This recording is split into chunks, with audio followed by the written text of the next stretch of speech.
miles west of Manitowoc, moving southeast at 30 knots. Mariners can expect gusts.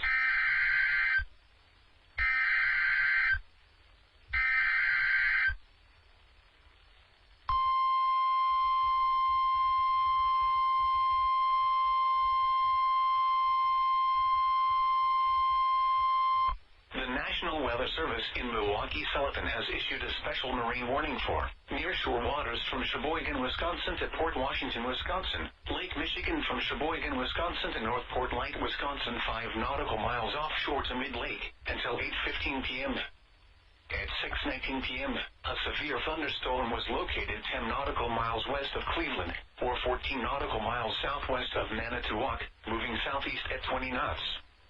Hazard, wind gusts to 40 knots and large hail. Source, radar. Impact, small craft could be damaged in briefly higher winds and suddenly higher waves. Large hail could result in structural damage. The severe thunderstorm will remain over mainly open waters.